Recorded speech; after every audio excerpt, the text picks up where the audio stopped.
Hola niños y niñas de los séptimos, estamos en una nueva clase y el día de hoy vamos a reforzar también lo que hizo el profe Gastón la semana pasada al hablar de la publicidad.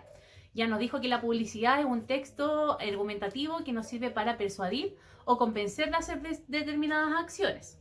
El día de hoy vamos a hablar de lo que es el lenguaje publicitario, de las características que tiene este y también de los estereotipos que están presentes dentro de lo que es la publicidad.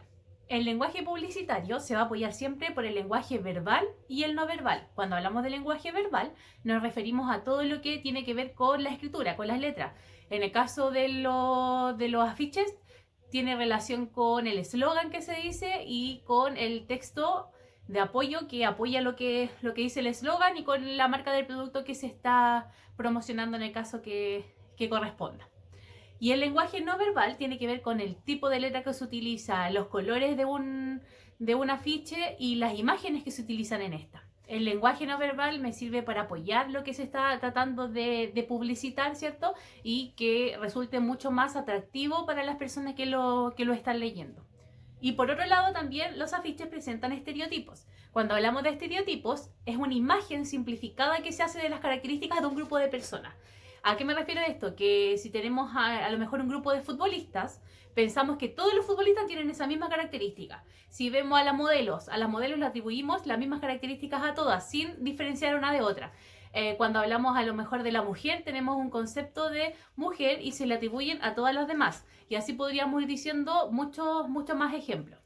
Al solamente considerar un aspecto de la personalidad o de las características de una persona, se cae también en lo que son los prejuicios. Los prejuicios son opiniones desfavorables que se tienen respecto a algún tema, en este caso a lo que estamos viendo de las características de las personas, y se hace como porque se generaliza. Y al generalizar que hacen los estereotipos, hacen que uno sea prejuicioso y piense que todas las personas tienen las mismas características. Por ejemplo, tenemos estereotipos sexistas. Cuando hablamos de estereotipos sexistas, es que se le asigna un rol determinado a la mujer y un rol determinado al hombre.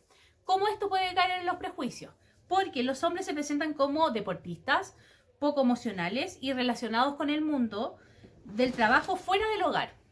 Y a las mujeres, en cambio, la publicidad muchas veces se relaciona con el cuidado del hogar, con el cuidado de los hijos también, y se le asocian cualidades como la sensibilidad y la belleza. Entonces, aquí vemos cómo estos estereotipos de la publicidad se transforman en prejuicios también. También tenemos el estereotipo social. Cuando hablamos de un estereotipo social nos referimos a las distintas clases o niveles socioeconómicos. Entonces hay publicidad que se hace, se supone, para distintos rangos de clase económica. Hay una publicidad que se hace para personas de clase alta y una publicidad que se hace para las personas a lo mejor de clase media. ¿Cuáles son estos ejemplos de prejuicio? Los estratos altos son asociados con el éxito, la felicidad y la capacidad profesional. En cambio, los rangos etarios más bajos, los rangos sociales más bajos, se caracterizan por el esfuerzo, ¿cierto? Que son personas esforzadas que a lo mejor le cuesta mucho más lograr los objetivos que se proponen. Y otro ejemplo también, y el último, son los estereotipos etarios. Cuando hablamos de estereotipos etarios nos referimos a que, dependiendo de la edad, le atribuimos ciertas características a las personas o grupos. Ejemplo de cómo este estereotipo se transforma en prejuicio. A los jóvenes se le presentan como rebeldes, ¿cierto? Y hace que, o sea, que se generaliza, que todos los jóvenes son iguales, mientras que a los ancianos los relacionamos con enfermizos o dependientes, o que son dependientes de otro. Entonces toda la publicidad también va relacionada con esos prejuicios y esos estereotipos.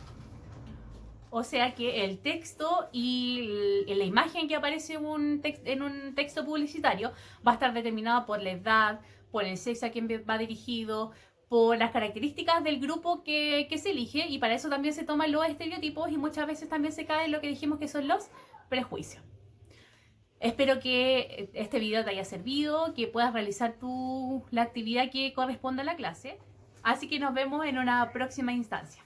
Chao.